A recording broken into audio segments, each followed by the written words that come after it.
the amazing Rohith Jayaraman with us. Today we're going to talk to California native Rohith Jayaraman. He's a vocalist, composer, and educator known for his soulful voice, speed, precision, and infectious energy, which I can personally testify to.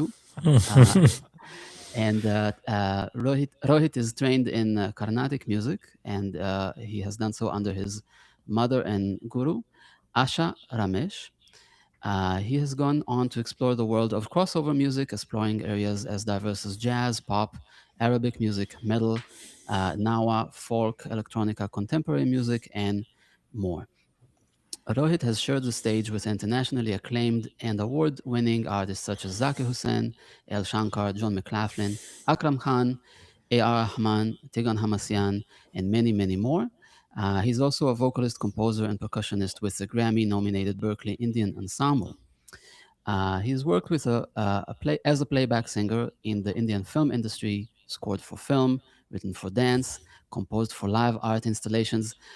Very impressive bio. As I'm reading it, I'm even more impressed with just so many. No, honestly, there's just so many elements to what you've worked on so far, and directed several music videos. Rohit regularly conducts masterclasses and workshops in Indian classical concepts and teaches a select group of private students.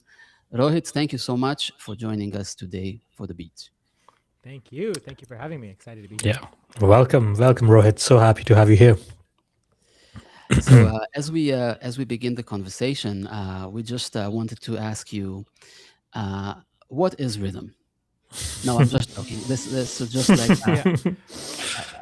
a slightly What? broad question.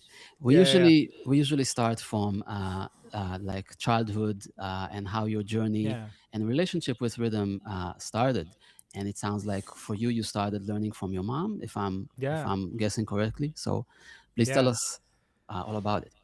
It's um it's really interesting because I grew up uh in a musical family, as people say. It's like I feel like especially when it comes to Indian classical music, people always talk about this. Oh, I grew up in a musical family, and I really feel like I did because my mom is a full time musician and has been a professional musician since her 20s. Um, and my dad comes from a family of dancers and musicians as well. My dad will never admit to it. He is also a great musician, a singer, has learned percussion, and was part of a band when he was growing up. And so I really did grow up around a lot of music. And I think I always wanted to learn percussion when I was a kid. I have vivid memories, being 3 or 4, before my mom started me like sort of formal training, like sitting with her in class because she would teach after I got back from like preschool or whatever it was, or she would teach when I was home, sitting with like boxes that used to be like cookie tins or like plastic boxes that used to have candy in them, like placing it sideways and like trying to play mridangam in while she would teach her students, like Yeah. like the whole thing with my leg on the side, really like just trying to copy whatever I saw. I always wanted to learn mridangam as a kid, and was I think really fascinated by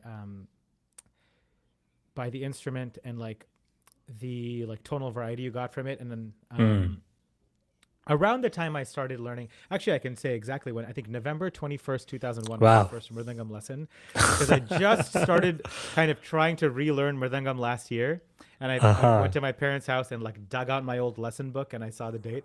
Oh, So I that did must have learn been. mridangam for a few years, kind of alongside my vocal training with my mom, from my teacher Narayan Natarajan, who still lives in the Bay Area, is still a mridangist there, is like one of the most senior musicians in the Bay Area. And that foundation that he gave me really, even though he stopped teaching after a certain point, and so I only learned maybe for like 3 or 4 years.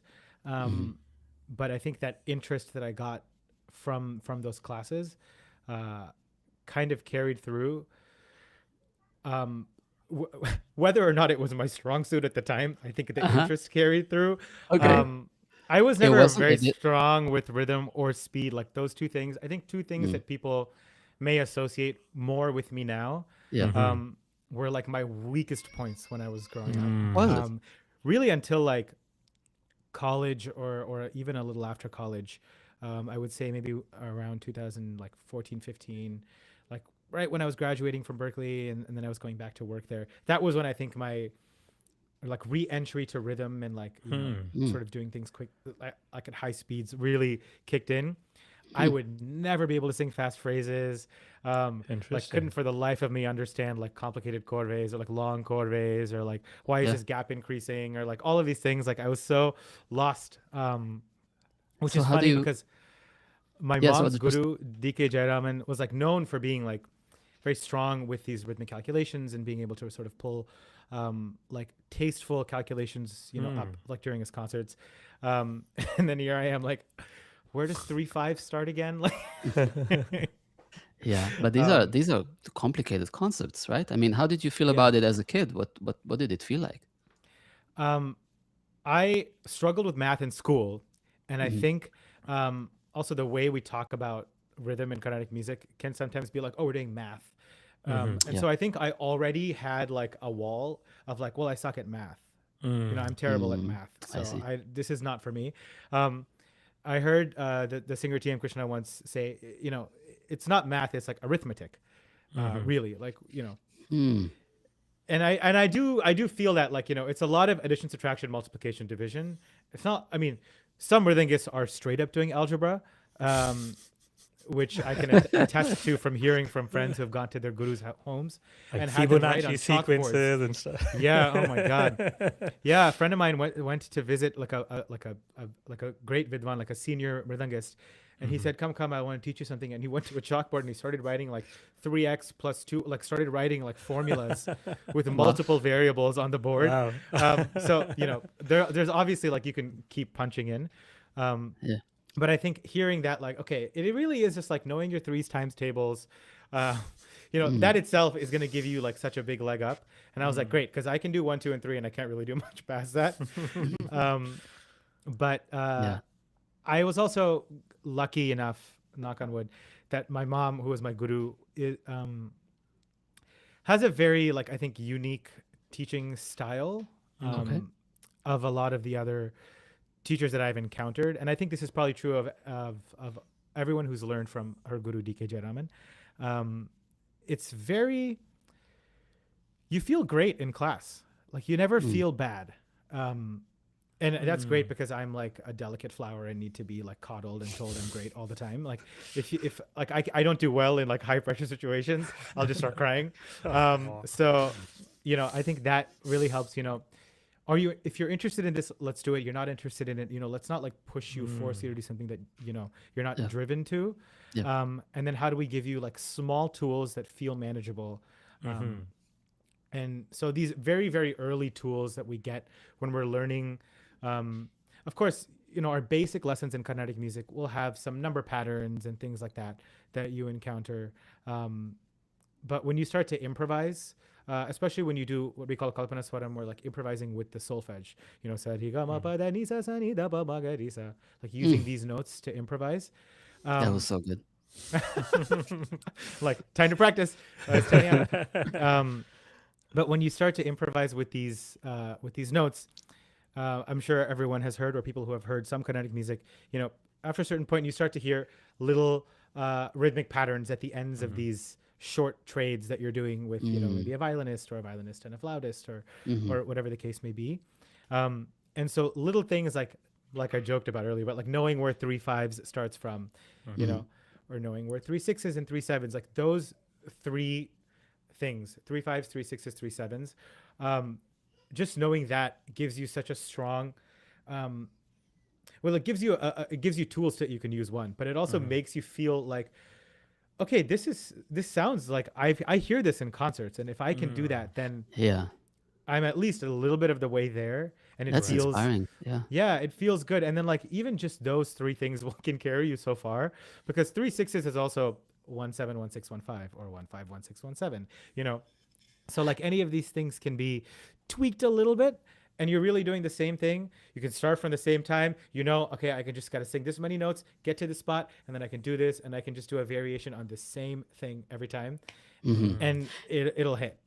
Can you help us understand those of us who are not actually? Let's just take half a step back as well. Yeah. For those of us who are listening and maybe are not familiar, Carnatic music. When we say that, it's the generally speaking Yeah. music Yeah. of southern India. If I'm not mistaken, Yeah. I'm sorry to to No, no, say no. this Totally. instead Yeah. of you. You should be the one saying, but Yeah. just to clarify for those of us who are not familiar, Yes. and when Yes. you're Yeah. talking about this, I actually really don't know. So I'm curious to hear what are the 3/6s and 3/7s. Oh, sure. What Yeah. does that sound like? Um, Basically, the idea being, this is kind of how I've understood it, which is like there's doing something three times, an odd number of times, over some sort of groove is cool because it's not symmetrical because it's an odd number.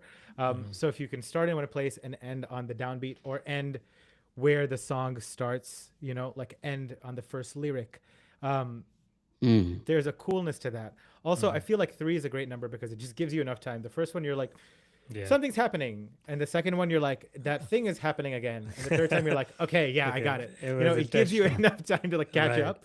Yeah. So something we learn really simply is like how to sing a phrase of 5 notes three times, so a total of Okay. 15 notes, leading up to your downbeat. Downbeat. So Okay.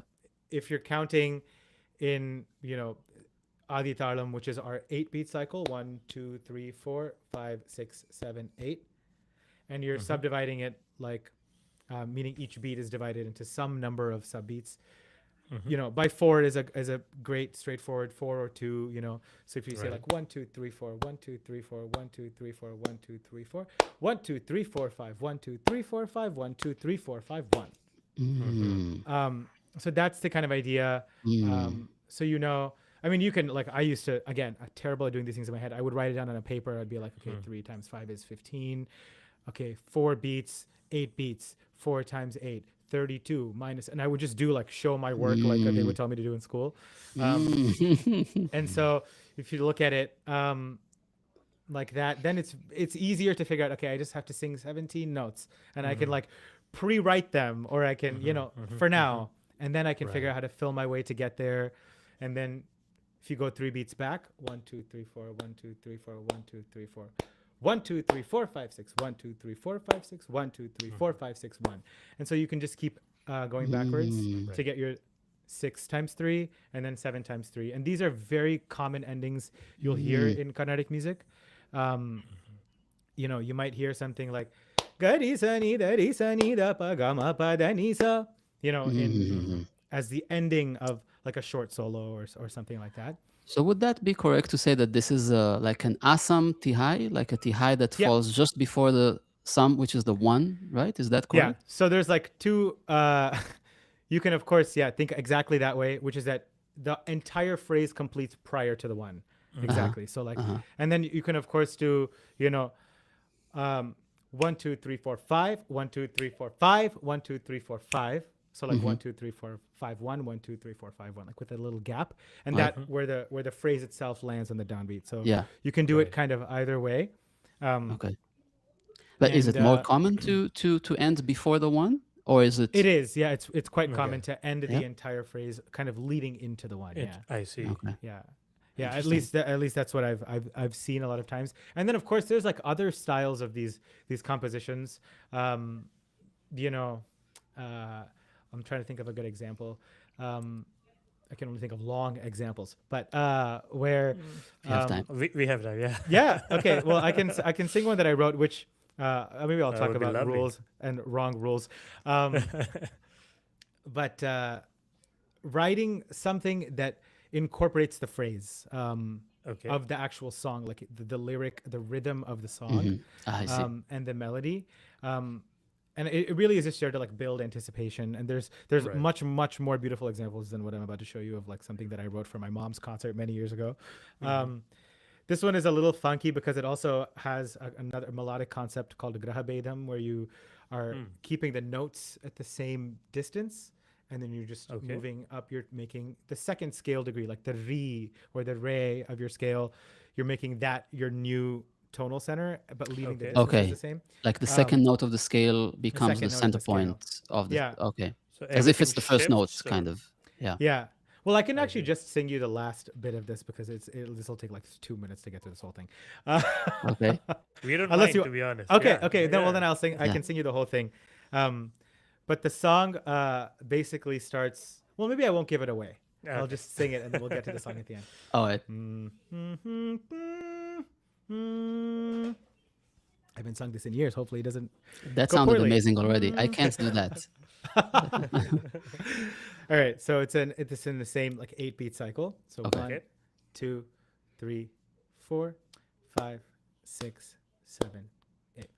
Sa ni da pa ma ga ri sa ri ga ma pa da ni sa ni da pa ma ga ri ga ma pa da ni sa ri sa ni da pa ma sa ri ga ma pa da ni sa ri ga ri sa ni da ga ri sa ni da ga ri sa ni da ni ri sa ni da pa da sa ni da pa ma pa sa ni da ma pa da ni sa ni da pa ma ga ri ga ma pa da ni ri sa ni da pa ma ga sa ri ga ma pa da ni sa ri ga ri sa ni da ga ri sa ni da ga ri sa ni da ni ri sa ni da pa da sa ni da pa ma pa ni da pa ma pa da ni sa ni da pa ma ga ri sa ri ga ma pa da ni sa ga ri sa ni da ga ri sa ni da ga ri sa ni da ni ri sa ni da pa da sa ni da sudrudlu veyi vanne bangaru sudrudlu.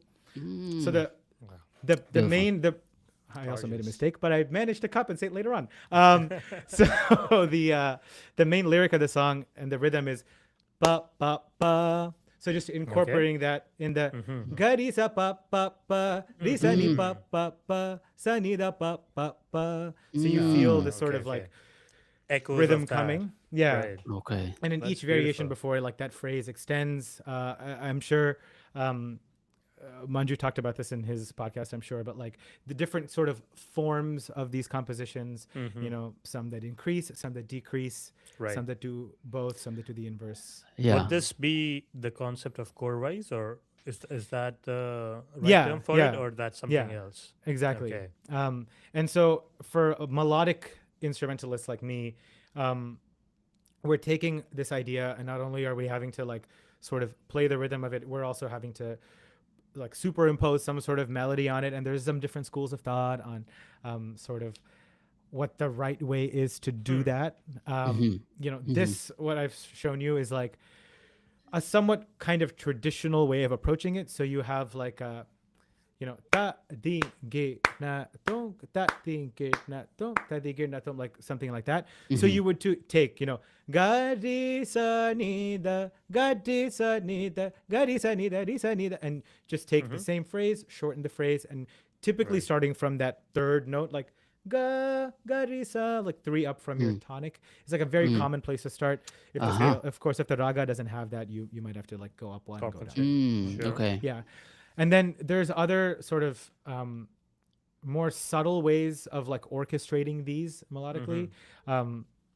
There's a young Veena player named Ramana Balachandran who's excellent at doing this. He's also like excellent at doing these calculations, like short bursts of like beautiful rhythmic calculations during his concerts, where you're more incorporating the phrase of the raga. So it's more about, you know, if you were to sing like a free-flowing improv, like an alapana, what is a phrase of the raga that you would sing? And then taking the feel of that, you know, there's notes that you hold, there's notes that you sing quickly together, and then trying to use that as the basis to orchestrate it over the rhythm. So it's sometimes harder to hear what the rhythm is, especially for someone who may not, you know, have a lot of experience like decoding these like in real time. Yeah. Like I don't have the RAM required to do that. I'm always like listening to recordings after. But you do get a really beautiful, the raga gets featured in a much more authentic and beautiful way, because these are, you know, personalities and collections of phrases. Yeah. So there's different ways to approach that. Yeah. So is that what you meant by like the right way versus? Yeah. I don't know if there's like a right or wrong way, but I have a mridangist friend of mine, Vivek Rajagopalan, who's another incredible mridangist producer. And he, one time we were talking about these yetis, these like forms, the 6 forms of compositions. So like, you know, something that is like kind of almost a groove based, like that it repeats, like or tatikirtatum, 1, 2, 3, 4, 5, 1, 2, 3. So it's like a straight line. There's no variation. So that's one. Then there's one that increases, one that decreases. So like 7, 6, 5 or 5, 6, 7. And then there's one that decreases and increases. So 7, 6, 5, 5, 6, 7, or 7, 6, 5, 6, 7. You know, you can, it's not any one way. Yeah. Then the inverse. And then there's a sixth one, which is basically formless. Okay. Wow. And so Vivek and I will always joke like, oh, everything we do is formless. Like, so like you can't tell us we broke a rule because, well, it's formless. There is a category for that. Yeah. It was on purpose. Yeah. But I think that's really nice because I think, I mean, I got into like rhythms through Carnatic music. I think a lot of people who get into Indian music, are coming for like the melodic sort of ornamentation and the intricacy, or like the sort of rhythmic system that we have, you know, this the tala system, and then like you know, all these korves and chakradhars and tihais and tirmanams and all of these things that we have. But it's kind of like all other genres of music where it's just like this is a part, or like a, I don't want to say like a secondary part of the music, but like like all other music, it's like a vibe, heart-based music. Like you talk to like a lay audience member in India who maybe listens to a lot of Indian classical music. You know, they may not be able to keep talam during a concert, or like even so they just know something's happening. You know, like the barrier of entry is like, I can listen to this, and like that's basically it. It's not like, do I understand it or can I decode it in the moment? And that's something I remember struggling with growing up, like being at a concert and like seeing all these mridangists like understanding everything as it's happening, and like your audience members, especially Carnatic music, can tend to have, especially in like certain sort of traditional concert spaces, have a very, very educated audience, as in educated about the music. Yeah. So they're very technically aware of things. And so they're like in it, and like everybody's counting and like appreciating, and you don't know if they're appreciating because they are appreciating, or they want you to know that they're appreciating. Sure. You know, That they understand. and I'm just sitting there like, I think I just figured out what ragam this song is in, you know, like, so it can be a little bit intimidating. But really, like the barrier of entry is like, I don't know, man, it sounds cool, and I'll listen to it again. And so I think like that's enough, and like you can get as deep into anything as you want. But you bring up such a good point, Rohit, that I wanted to also ask you about, which was how do you, in the midst of all this analytical approach, also keep like the heart and the soul, and is that something that you have to keep do consciously? It emerges on its own, or what pulled you back into the rhythmic side of things? Was it somehow you saw the beauty behind it, and that really summoned you back or beckoned you to come back? It's so funny that the thing, I think that one of the things that brought me back to rhythm was like Zakirji and like his family. So when I went to college, and I will never forgive my dad for this, I discovered Shakti when I went to college. I hadn't heard Shakti until I was 18, maybe 19 years old. A guitar player friend, Shubh Saran from New York, showed me Shakti. Like we were hanging at his house one day, and I remember telling my parents, and my dad was like, yeah, I used to have Shakti records growing up, and like Vikku Vinayak Ram, who's the ghatam player in the band, lived around the corner from my grandmother's house in Chennai. And I remember being like, and you didn't show me this group. But no, Shakti and this album called Ridhun by Tawfiq Qureshi, who's Zakirji's brother, who's also an incredible percussionist and percussion arranger and producer. Those, I think listening to that like kind of in my like first year or so in college, like really got me excited about it. I was also on the tail end of like my own like little, it's not even a quarter, like I don't know, 1/5 life crisis of like I don't want to be an Indian musician, like I don't want to sing Carnatic music, and I want to sing like, you know, like I used to like sing like Michael Bublé covers and stuff, like that was like what I was doing when I got to Berkeley. And then I just started to miss Indian music. And when I heard Shakti, I was like, this is, I didn't know this existed. And I feel like it's like some great sound of the universe that I've like just discovered, quite late. I think the beauty of Shakti is that if you have Zakaji and Vikumama, who are two like geniuses of their Yeah. rhythmic traditions, Yeah. and then you also have Janji and El Shankar, who are so rhythmically like capable, Yeah. and like I mean Janji's playing the highs in like songs in 13 and a half, like like it's crazy. So they're so incredibly skilled and able, and yet they choose less. Hmm. Like Yeah. how many Shakti Taste. songs just have like 1, 2, 3 and taka dinatam is like the tihai they use all the time, you know? And it's like these guys can like break our brains, but they choose not to. Yeah. And it's like that groove that's at like the heart of The groove. everything. Yeah. And even like I remember hearing when I heard like Tigran for the first time, 2014 or 15. My brain first went to like, oh, how do I break this down? I went back to like Carnatic music brain. Okay, this is gonna be 5/5, 7/5/5, or whatever it is. 5/5. Yeah. What is it? 5/5/5, 7/5/5, or 5/5/7, 5/5/5, whatever it is. I think I'm talking about the grid. Okay. And then realizing like the actual heart of that song is like the quarter note, and like that's the thing that's like holding everything together. And it's like the head bang ability, or like if you do too much head bop ability of the music is actually the heart. Yeah. And everything else is like, it can be like, if you want to get into it, you can. That complexity is there, and like the intention behind the complexity is there, and you sort of get that as an audience member, that there's like something intricate happening. Maybe it's been arranged for this concert, or like they're doing a great thing, but like that is just, it's like the next layer of flavor, kind of. Yeah. Um, Yeah. That's so interesting. I mean, hearing about your journey and how it kind of the fifth life crisis, as you described it, and going back to these things, it's so fascinating. I mean, I personally discovered Indian classical music. I think I was 21, and then I actually very quickly discovered Shakti. So Rohit's dad, if you're listening, I also think that that's not Pitchforks. cool Yeah. at all. But I mean, I'm sure he has his reasons, though. I'm gonna And say he is very I'm much listening, sure by the way. he has. Oh yeah, okay, good. There you go. Hello there. And if your mom is listening, hello to her too. Greetings to you guys. I'm sure they're air playing it on the TV. Very good. So we're talking to the right people then.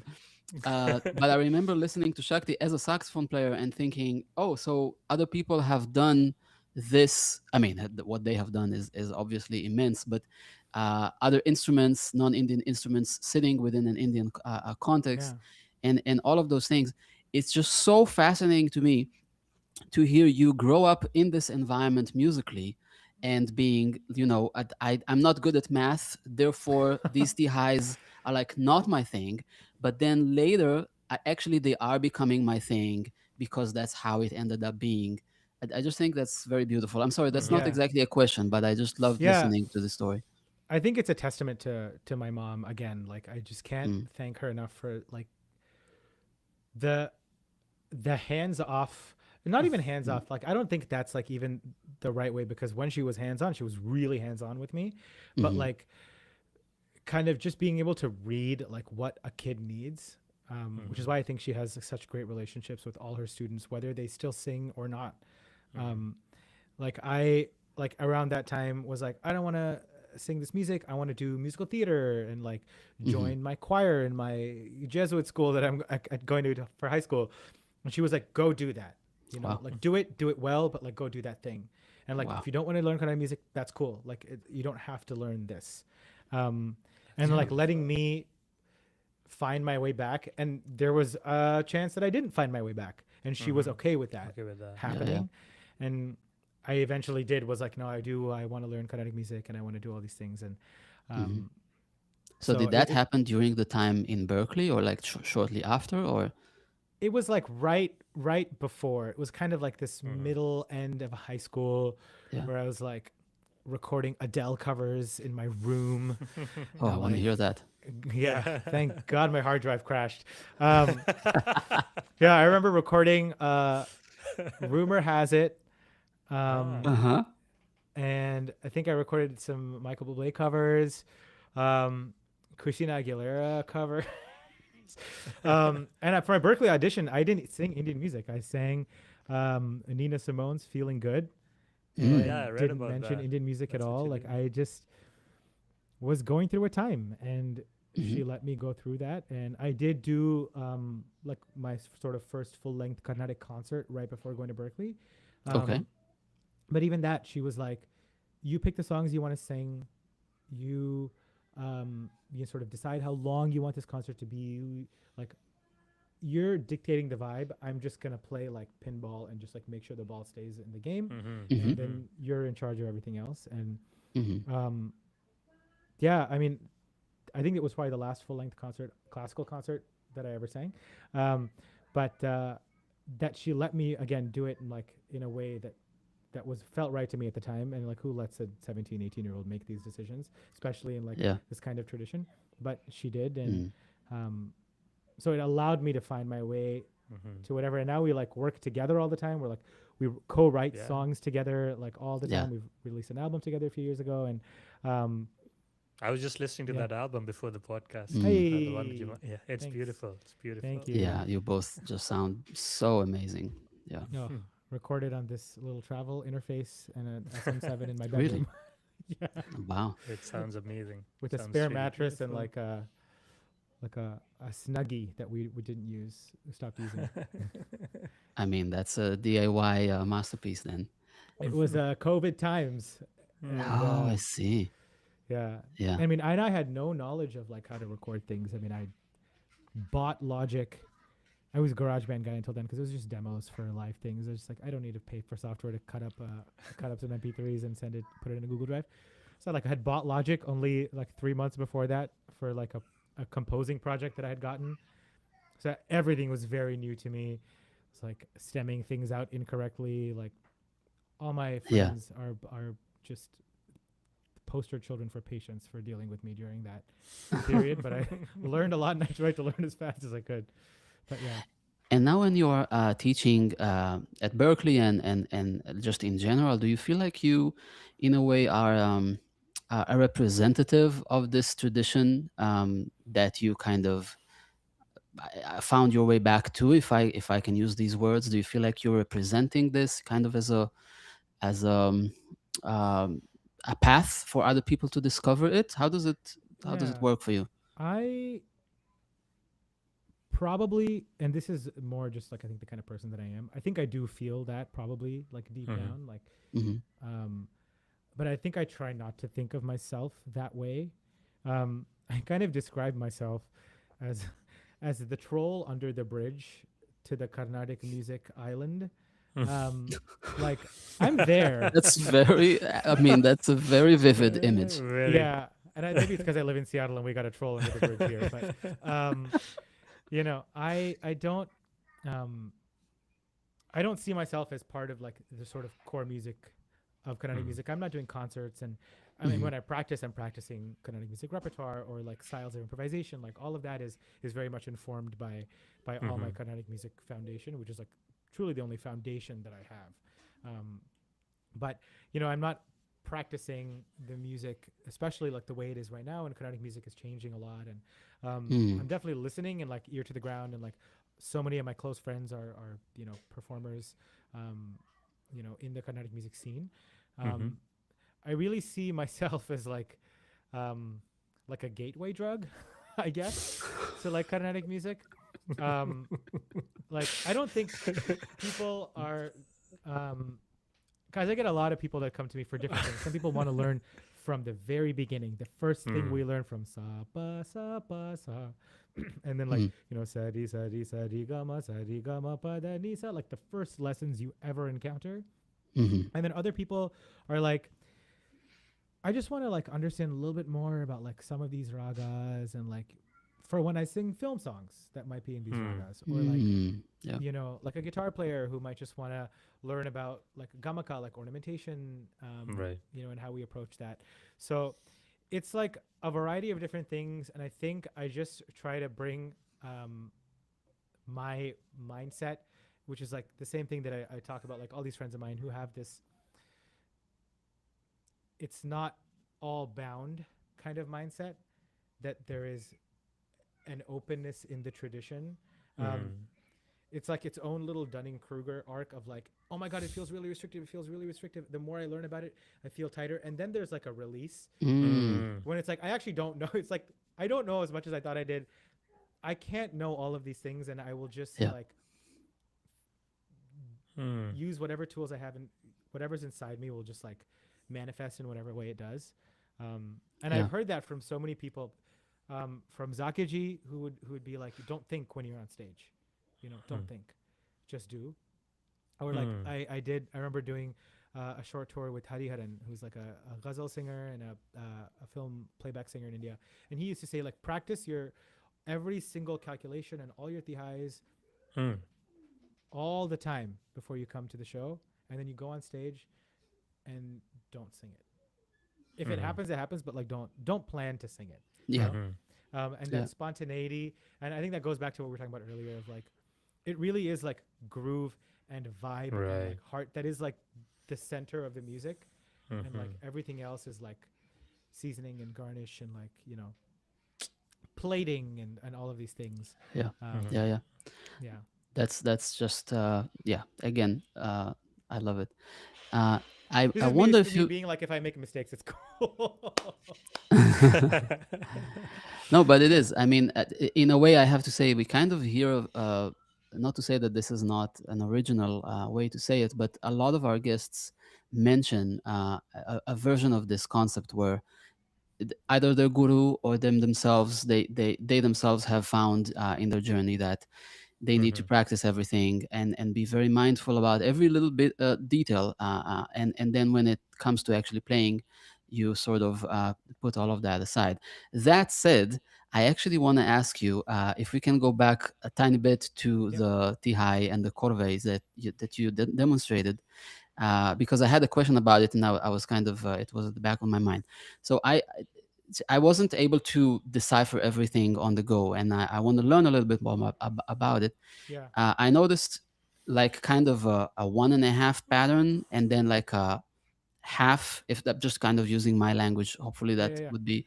So there was a ta ta ta ta ta sort of Yeah. Yeah. piece, right? And there was a ta ta ta ta, and there was Yeah. a ta ta ta ta ta ta ta ta. If I Yeah. heard correctly. Yeah. So back to, if you can take me back to your notebooks, like in elementary Totally. school, Yeah. and so where does one end and the next begins, and do they have to be? Here's my question. Okay, do they have to be equal lengths, time span wise, or do they have to be equal lengths, no, amount of note wise? Does that I make see. sense? Yeah. And the answer is like yes and no to kind of both. Okay. So unhelpful. But Okay. basically, the idea is there has to be some kind of logic to Okay. it. And it doesn't have to be any specific thing, but it has to be consistent, basically. Okay. I can actually give you a shorter example of this exact same Okay. idea. So like 1, 2, 3. Let's see if it works. Ta di ge na tom ta di ge da tom ta di ge da tom ta di ge da tom ta di ge da tom ta di ge da tom. So something like that, like a very similar idea. And this is a very, very common like rhythmic motif that we use, is pa pa pa, like a phrase of say 5 beats or 4 beats or something, usually 5 beats, where each beat is held for X number of sub beats, 4, and then you do it again, and then it's the same phrase, but now you hold each one for 3, and then you hold each one for 2. It's a very common reduction that we do. And most of these compositions have 2 parts. Technically, there's like 3 parts to these, at least from what I know. 3 parts to these compositions. There's like a first part, which is like this ta di ge na tom, and then the last part. These 2 are the most common. Very few compositions that I've learned have this middle section, although it is an option to have. And it just makes it longer. But like this A and a B, and the B section is usually made up of phrases that are like a little quicker. So like ta di ge na tom, ta di ge na tom, ta di, or ta di ge na tom, ta di ge na tom, things like that. and then the first half can kind of be like is like a little bit more like your playground. Mm-hmm. But if you're going to develop a phrase, there has to be like a consistent logic to it. So Got the it. Okay. consistency here is like 1 E and a 2 E and a 3 E and a 4 E and a 5 E and a 1 and a 2 and a 3 and a 4 and a 5 and a 1 and 2 and 3 and 4 and 5 and 1 2 3 4 5 1 1 2 3 4 5 1 1 2 3 4 5 1.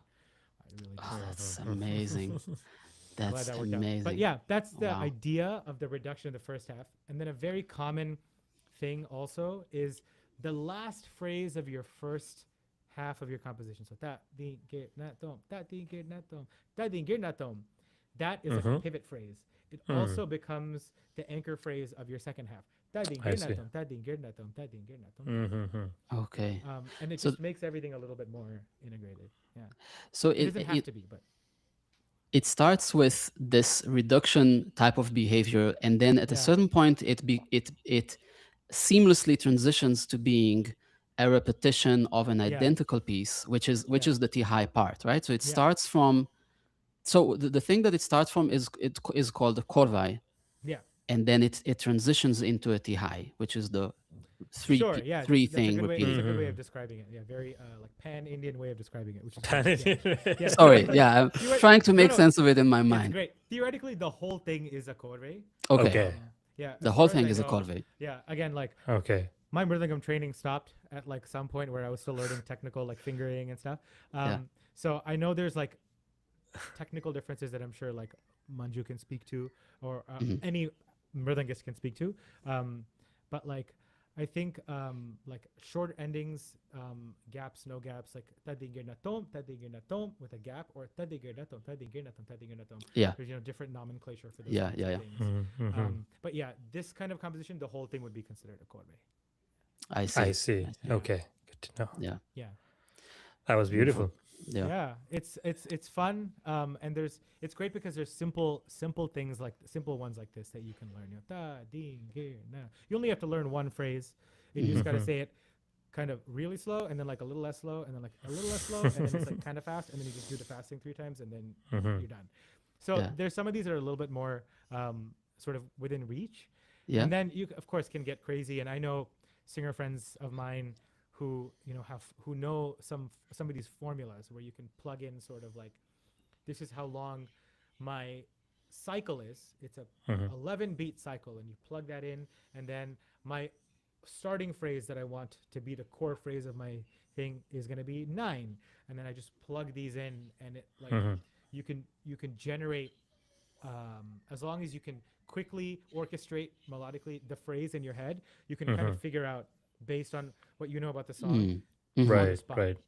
I So then not they good would at these find. things, but it's tools that people can use all the time. Yeah. In this Sort of case, like it a should. cheat sheet. Sorry. Sorry Kind for of, Go yeah. ahead. No, so we have so many questions. Yeah. Go ahead, Vansh. No. It's like a cheat sheet that you can just, if you have Yeah. these a framework Okay. to Yeah. kind of accelerate Yeah. your thinking through that. Yeah. Yeah. So in this Exactly. case, you mean the 9 would be a starting phrase, and then you'd have to come up. If you're in a cycle of 11, then you'd have to come up with a 13 beat situation to land on the 1, or what would be the Yeah, kind of so it would formula? be like, it would be a bunch of other things. So there would be like a core phrase, but then this Mhm. formula would also account for like gaps, and then like, this phrase that you choose may only be for the opening for the first half. The second half might be fixed. So Oh, every okay. versions of these formulas might end with like that ding girnatum, that ding girnatum, that ding girnatum tam, and it's just the gaps and the so these formulas are like each one is different. And Yeah, again, I I see. don't know any of these because I have like a very bad memory. I can remember songs. I can learn songs till till the sun goes down. But if you ask me to learn a formula, you got to give me a couple of years for it to really, and I'll still have it written on my hand. Yeah. So Rohit, I had you brought up a cycle of 11, and that triggered a question in me, which was, uh, like when you are, so far we were talking about korvais and tihais and these patterns, but when you're improvising in these cycles, like uh, how do you keep track of where you are in the cycle? I know Oh, there are the sure, yeah. hand gestures are there. Is that your primary? This is like Yeah. I really think this is like in a weird way, like for me, like the USP of Carnatic music is like you will always know where you are in the song, and it's like I have never once found myself counting a different way. And of course, I have like bias in that I learned this when I was like 4 or 5 to start counting this way. But I've seen people count this way even if when they learn it later in their life.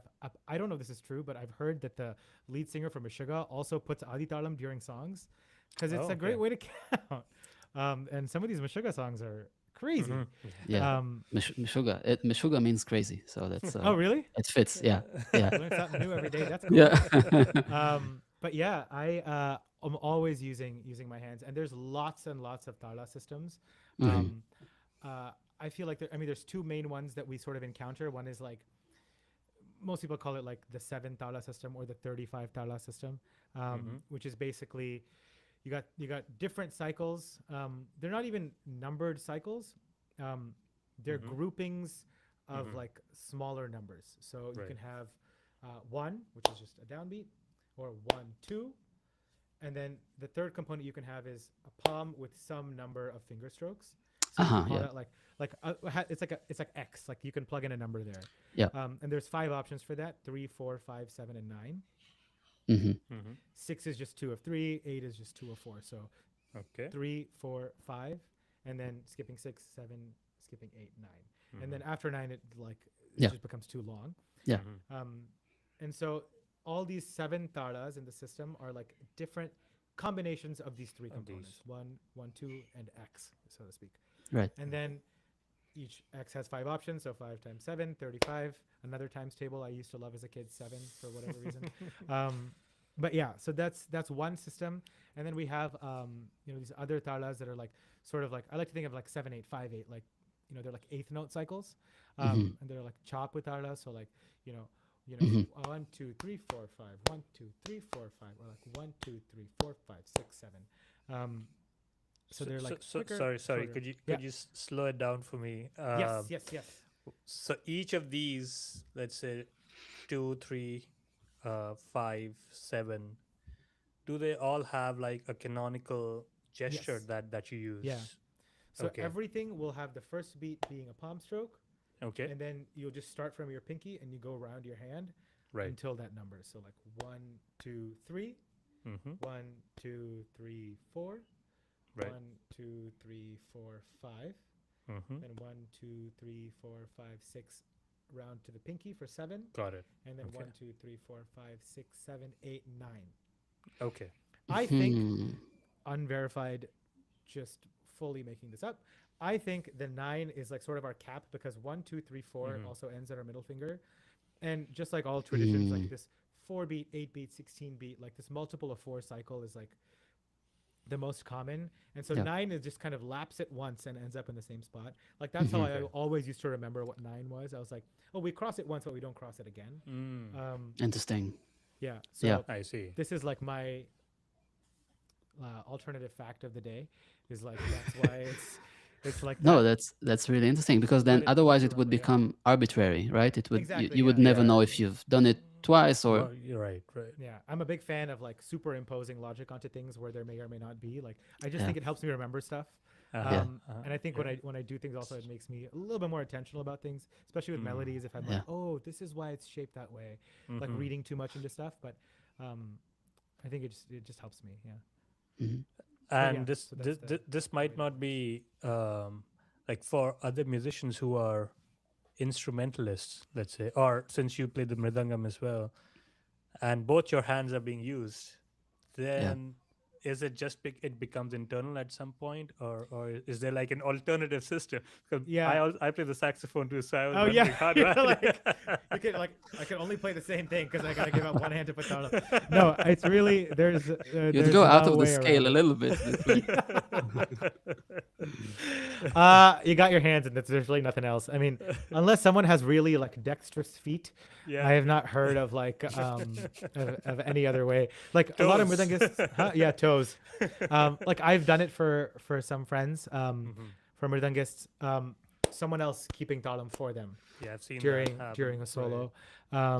And that's one really, really big responsibility of um, Carnatic music, which is, you know, I mean, there's like questions of power dynamic and all involved and all of this stuff, but like is a very melodic vocal centric tradition. You know, like the vocalist is really like holding the concert together. Or you know, the lead instrumentalist. So during the percussion solo, that lead instrumentalist will put their instrument down. The violinist, if they're also playing, will put the instrument down, and they're all keeping time. Yeah. Right. And so, I mean, a lot of mridangists are so strong, they're not even looking. They're just, it's all in their head. But if they're playing something really complex, or if they're playing something that they know they're playing correctly, and sometimes we don't understand it, and we're trying to compensate, we're like, oh, this sounds off. I'm going to push it out by a 16th note to realign. They're like, nope, that's not what I'm trying to do. So they'll, you know, then they'll look at you. But yeah, it's really like, it's the responsibility of the main artist to drive the concert in that way. And it's cool in some ways, because I think singers, rightfully so, have a reputation of like kind of being the weak links in rooms, of like knowing all these technical things, like, oh, this chord sounds really purple, or like the thing that goes ba ba ba, you know, like we don't really have the language, or like we tend to have this reputation in rehearsal rooms.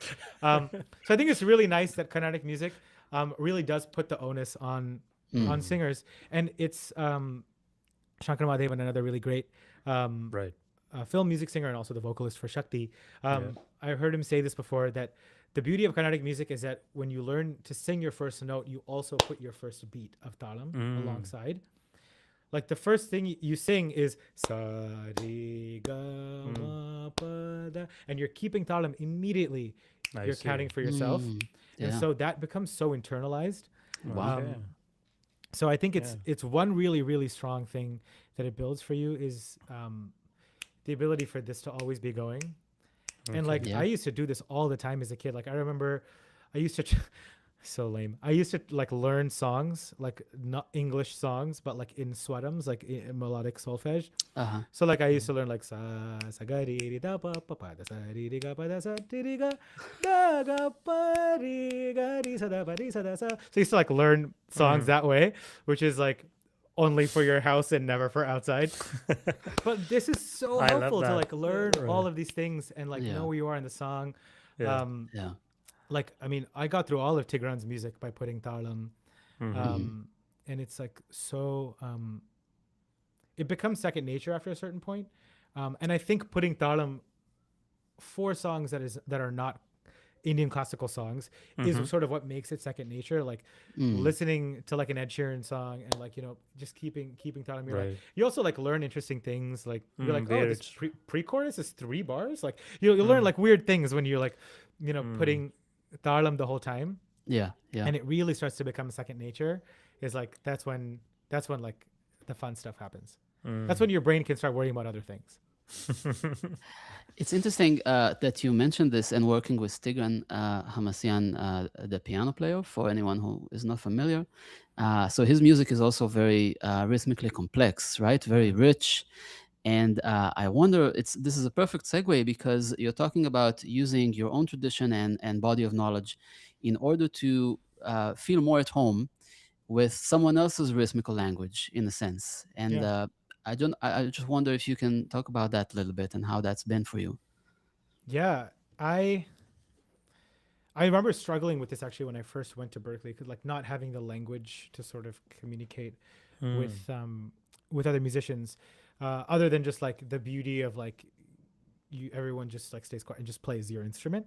But like at the end of the day, if you're trying to tell someone like this melody starts like 3 16th notes off from 1, like how do you clearly communicate that? And so I really think like vocalizations, non-specific vocalizations, just like noises, are so helpful. There's this great guy on Instagram, actually. I don't even know what his real instrument is, but he started these things of like, 2 drummers talking together and he's just like making crazy sounds. But I'm like, but this is how we all communicate. I mean, language is also just sounds. We just agree that they're not weird. And so, you know, konako or like, you know, speaking the sort of syllables of the drum, of the mridangam, is one way to communicate that. But at the end of the day, as a percussion tradition, it's like a sound tradition, like it's just sound based. And there's a lot of really cool examples of this. But I would check out again Ramana Balachandran and Ananta Krishnan, who are two Carnatic musicians, who just because they have like Instagram reels and YouTube videos of them doing this, so you can access it easily. Doing like sound based konokol, like using like zoos and dooms and things like that are not like traditional konokol syllables, but it captures the aura of what's happening. I see. And I think that's the easiest way. Like when I talk to drummer friends or like non-Carnatic musician friends about rhythms, I just like, it's so crazy how instinctually I lose like Tadingaratom just like goes out the window so fast, and I'm counting in numbers like 1, 2, 3, 4, 5, or I'm counting like taka tataka, like just like saying random things, like frakatumpas or like whatever, like random, like that sounds like that's a hi-hat, close hi-hat or whatever, and like just like trying to capture what it sounds like, because that's what the tradition is doing anyway. So I feel like that's really helpful, but like in my head everything gets put through, like for me, a lens of Carnatic music. Like if I'm reading sheet music and I have to like read it fast, I'm like going to read slowly, but I'm writing the melodic solfege underneath. Or if I'm learning a rhythmic, I'm like Tigran's like the grade, like I was talking about earlier, like I'm counting taka taka taka taka taka taka demi taka taka taka taka taka. That's how I'm counting his song. Like I need to break it down in my language, but any language to access it works. I honestly think numbers probably are like the most universal. I just like learned it too late. So interesting. Thank you so much for introducing us to your musical universe and specifically your rhythmical aspect of that universe. It's just been super fun to talk to you and very, very interesting, fascinating. No, this is great. I loved had such a it. great time with the app too. Like, it's so funny. Like I'll be like a gremlin, like at night with the lights off in the room. And I'm just like, I Tapping mean, away. I'm already like the one in my house that is guilty of being on my phone, like in bed, which is bad for you for like tons of reasons. But I'm like, and then I'll be like, okay, I'm gonna put on my AirPods. I'll go like recalibrate with my AirPods, because like my favorite feature of any app is the ability to calibrate the tapping. Like the frustration that I have with like metronome apps, like tap tempo metronome apps and stuff, like so like so great. I have so much fun. Sometimes like the daily challenges, some of them are hard. Some of them are really kick your ass. Some of them I'm like, all right, I'm gonna take a break and I'm gonna come back. I'm gonna practice this like while I'm making lunch and then come back to it. But really, it's been a lot of fun. And it's cool. It's again for me because a different way of visualizing rhythm that I'm used to. It becomes intuitive really quickly, which is a testament to like how it's built. But it was so fun for me to like, oh, this is new. Like, and like I can visualize rhythms in a different way, because every person visualizes their music in like a certain way. And so I just think, I just had a lot of fun getting into it. That's awesome. That's really great. Really It's happy to hear that. It's sorry, Vanch. I just have so many questions for Rohit that I just keep going. Please do. Go I'm sorry ahead. if I'm interrupting any other questions that you might have, but just to kind of touch on a couple of things that we talked about in this conversation, where Vanch asked you, like, if you're an instrumentalist, then where do you apply the claps and everything? So when I studied with my guru, Pandit Hariprasad Chaurasya, it always seemed to me like he sees time and like all the tihais land. I just like God knows how, and that's the thing. It seems just effortless. There's no effort involved, and I couldn't tap anything because I was holding the saxophone, and he didn't. Well, maybe he was tapping his foot a little bit, but there was something else that was going on. I actually asked him a few times if he visualizes rhythm somehow, and I wasn't really able to investigate that very thoroughly. His offering was really just the music itself, which I love, of course. But in order to kind of come up with a system of defense, in order to, facilitate the situation for myself, instead of embarrassing myself day after day in front of my guru with this weird metal instrument that I'm sitting with anyway, Yeah. I came up with this system of like, okay, so if it's a 9, then there's going to be a triangle, and you'll have like the one at the top, two on the way, and then one at the corner, and then two on the way here, and one at the corner, and two on the way here. And that's kind of what you said reminds me exactly of the same logic, that as soon as you get to the 9, so you have 1, 2, 3, 4, 5, 6, no, excuse me, 6, Yeah. 7, 8, 9, right? 9. Yeah, So exactly. so 9 is over here. That's the kind of the border of things having a name, things Yeah. having an identity. Past a certain point, they become arbitrary, and then your mind can't really see where you are. Yeah. Yeah. That's what this system is kind of trying to do. And I can't say that I didn't embarrass myself anymore in front of my guru. I did that till the very end. Yeah. But that's sort of where that visual world is coming from. And what you said really reminds me of that too. Yeah. I don't know. It's kind of like a trampoline. Like you have to get into the details, like you sink into it and you like zoom in, and everything becomes like, oh, the subbeats, and then within those the subbeats, and then within those the subbeats, and then like you accrue all this detail, and then you like bounce off the trampoline, because at the end of the day you gotta look at the whole thing as like Yeah. a Right, whole. right, You're right. like, don't think in 1 bar, think in 2 bars, think in 4 bars, 8 bars. Yeah. And that's like one thing that I always try to think, keyword and like bold, italics, underlined, being try, is like thinking of bigger bars. There's a song that is like that I wrote, so like kind of like my fault, but with a band, Nardodi, that is a new band that sort of like kind of working on. Okay. It's in 17. It's like in 17/8, the song. So like I thought it was in 4 for a very long time, and then I like counted it out, and I was like, this doesn't fit.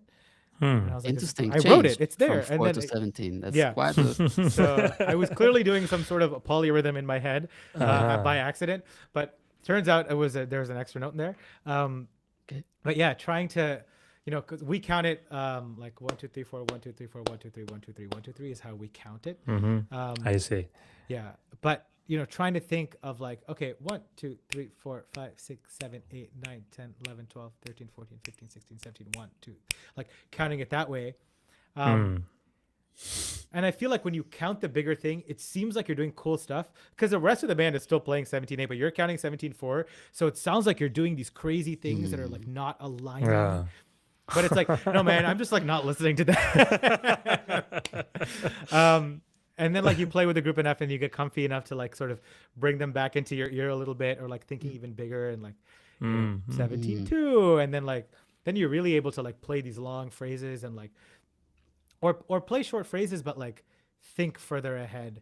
I guess the last thing is like, I have a tabla player friend, Giri, is like one of my closest friends, and he has this theory about how Zakirji used to see rhythm. And I don't know, again, Would love if to this hear is that. like his rhythm, his own way of seeing it.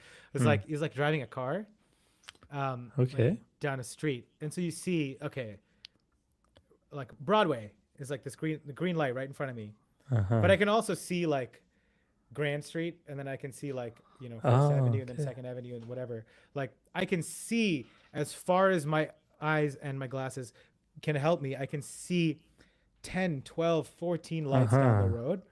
And so he's seeing like all of these sums, like all of these downbeats, Oh, wow. far into the distance. And he's like, maybe I'll drive by this one, like he sees it in front of him like a road. I don't know if that's the case, but I think it's a cool way to see it. Right. That's beautiful. And now I only think of that when I'm driving now. I'm like, this is a really long bar. Like, It reminds me of this technique that people who have really strong memory and ability to recall specific details, they use this sort of a mind map of imagining a world, and they place things in that world. nice, yeah. And then they're able to see what happened where, Yeah. kind of like Yeah. they I feel like create that the like sort of tactile, or like the visualization, or like having a structure is so helpful. Like Yeah. it's really weird, but like when I learn songs for shows for other people, I actually visualize like my iPad that I've written it on. Like that's what I see in my head, and that's how I remember like the melody. And so when I think of rhythms, I think of it the same way. Like we have like a fairly standard notation system for talams, which like lines that divide um, a bar into like sub divisions. Mm-hmm. Like, so if you have like an 8-beat cycle, we count it as 4, 2, and 2. So after 4 beats, there'll be a single line, then 2 beats, and then a single line. And then the very end of the bar is a double line. So it's like Okay. a somewhat standard system that we have. Okay. And I visualize that like when I'm singing, especially if I'm like having to play like kanjita, or like I'm like triggering something, or I'm like not counting in my head. Like I'm counting, I'm counting that past the lines in my head. Mm-hmm. Mm-hmm. Does that translate to what, like, for example, taka taka taka taka taka taka taka taka taka taka taka? Does Yeah. that get a visualization in? Like, I'm curious about 17 very much. That's a Yeah. tough thing to visualize, I think. Yeah, totally. Yeah. So I'm thinking like 1, 2, 3, 4 line, 1, 2, 3, 4 line, 1, 2, 3, 1, 2, 3, 1, 2, 3, all with lines in the middle, and then a double line at the end. Huh. And when I wrote it out in Sibelius first, I wrote it out like that.